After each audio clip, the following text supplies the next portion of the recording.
7,750만 원. 이혼 서류에 도장을 찍고 2년을 기다리는 사이 아파트에서 그냥 사라진 돈입니다.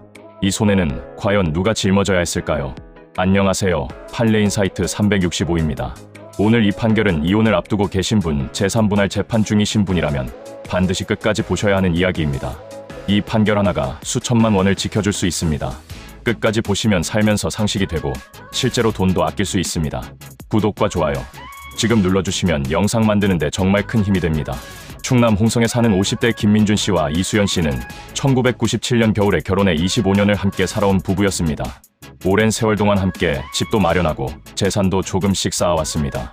하지만 두 사람 사이에는 결국 넘기 어려운 갈등이 쌓였습니다. 2021년 12월 수연 씨는 충남 홍성군의 한 아파트를 1억 9,360만 원에 구입했습니다. 명의는 수연 씨 단독이었지만 혼인 기간 중 두 사람이 함께 만들어온 재산으로 산 것이었습니다. 2022년 9월 두 사람은 법원에서 이혼 조정을 통해 혼인관계를 끝냈습니다. 조정이란 판사 앞에서 서로 합의해 이혼하는 절차입니다. 소송보다 빠르고 서로 덜 상처받을 수 있는 방법이죠. 이혼은 마무리됐습니다. 그런데 여기서 중요한 점이 하나 있습니다. 이 두 사람은 이혼 소송을 하지 않고 조정으로 빠르게 이혼을 끝냈기 때문에 재산 분할은 별도로 심판을 청구해야 했습니다. 민준 씨는 이혼 조정이 성립되고 딱 15일 뒤에 재산 분할 심판을 따로 신청했습니다. 바로 이 순간부터 문제가 시작됐습니다. 재산 분할이란 결혼 기간에 함께 쌓은 재산을 이혼할 때 공평하게 나누는 절차입니다. 쉽게 말해 두 사람이 함께 키운 나무에서 열린 열매를 나누는 일입니다. 이혼 조정이 성립된 2022년 9월 당시 아파트 시세는 2억 6,750만 원이었습니다. 처음 살 때보다 7,390만 원이나 오른 상태였습니다. 민준 씨 입장에서는 당연히 이 높은 가격을 기준으로 재산 분할을 받고 싶었을 겁니다. 그런데 예상치 못한 일이 벌어졌습니다.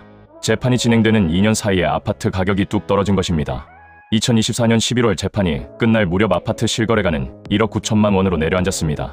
이혼 당시보다 무려 7,750만 원이 빠진 겁니다. 민준 씨의 주장은 이것입니다. 우리가 이혼할 때 아파트는 2억 6,750만 원이었으니 그 시점의 가격을 기준으로 재산을 나눠야 한다는 것입니다. 반면 수연 씨는 달랐습니다. 지금 실제 가치는 1억 9천만 원밖에 안 되는데 이미 사라진 옛날 가격을 기준으로 내가 손해를 전부 떠안아야 하느냐는 것이죠. 두 사람의 주장이 정면으로 부딪혔습니다. 과연 법원은 어떤 기준 날짜로 아파트 가격을 정해야 할까요? 이혼 당시의 2억 6,750만 원일까요? 아니면 재판이 끝날 무렵의 1억 9천만 원일까요? 이 문제를 이해하려면 재산 분할의 기준 시점이라는 개념을 알아야 합니다. 재산 분할을 할 때 법원은 재산의 가치를 평가하는 기준이 되는 날짜를 정합니다. 원칙은 이렇습니다. 이혼 소송이라면 마지막 변론이 끝나는 날이 기준이고 조정으로 이혼했다면 조정이 성립된 날이 기준입니다. 이혼과 재산 분할을 동시에 진행했다면 기준이 흔들릴 여지가 훨씬 줄어듭니다. 하지만 이 사건처럼 이혼을 먼저 끝내고 재산 분할을 따로 나중에 신청하면 그 사이에 집값이 오를 수도 있고 떨어질 수도 있습니다. 그 변동의 위험을 고스란히 당사자가 짊어지게 되는 구조입니다. 이것이 바로 이 사건에서 7,750만 원짜리 다툼이 생긴 진짜 이유입니다. 한 가지 더 꼭 알아두셔야 할 점이 있습니다. 재산 분할 재판은 일반 민사 재판과 다릅니다. 당사자가 말하지 않아도 법원이 스스로 재산 내역과 가격을 직접 조사해서 판단할 수 있습니다. 이걸 직권 조사라고 합니다. 판사가 직접 나서서 공평한 답을 찾아내는 구조라는 뜻이죠. 이혼이 확정되는 순간 두 사람의 재산 관계는 그 시점에서 끊깁니다. 마치 공동사업을 정리하는 기준일을 정하는 것과 같습니다. 그 기준일 이후의 이익도 손해도 원칙적으로는 각자가 책임지는 것이죠. 그렇다면 항고심 즉 이 사건의 원심 법원은 어떤 판단을 내렸을까요? 대전가정법원은 이렇게 봤습니다. 이혼 조정 이후 아파트 가격이 뚝 떨어진 것은 두 사람이 막을 수 없었던 외부적인 사정입니다. 부동산 시장이 침체된 것이지 수연 씨가 집을 망가뜨린 게 아닙니다. 그런데도 그 손해를 수연 씨 혼자 전부 짊어지게 한다면 함께 만든 재산을 공평하게 나눈다는 재산 분할의 취지에 현저히 어긋납니다. 원심은 결론을 이렇게 냈습니다. 재산 분할의 기준은 원칙대로 이혼 조정이 성립한 2022년 9월 15일로 하되 이 아파트의 가액만큼은 예외적으로 재판이 끝나는 시점의 실거래가인 1억 9천만 원을 기준으로 인정한다는 것이었습니다. 민준 씨는 이에 불복해 대법원에 재항고를 했습니다. 원칙을 어긴 위법한 결정이라고 주장하였습니다. 그러나 대법원의 판단은 달랐습니다. 대법원은 원심의 판단이 정당하다고 확인했습니다. 핵심 법리는 이것입니다. 이혼 후 재산 분할 재판이 진행되는 동안 혼인 중 함께 만든 부동산의 외부적이고 후발적인 사정으로 큰 변화가 생겼고 그 손해를 한쪽에게만 지우는 것이 재산 분할 제도의 목적에 현저히 어긋나는 특별한 사정이 있다면 재판이 끝날 무렵의 시세를 참작할 수 있다는 법리를 대법원이 명확하게 확인한 것입니다. 민준 씨의 재항고는 기각됐습니다. 이 판결이 유익하셨다면 구독 한 번만 눌러주세요. 그런데 이게 전부가 아닙니다. 이 판결에는 우리 삶에 직접 꽂히는 이야기가 하나 더 남아 있습니다. 지금부터가 이 영상의 진짜 핵심입니다. 이 판결이 우리 일상에 주는 교훈을 체크포인트 3가지로 정리해 드리겠습니다. 하나, 가능하다면 이혼과 재산분할은 반드시 동시에 진행하십시오.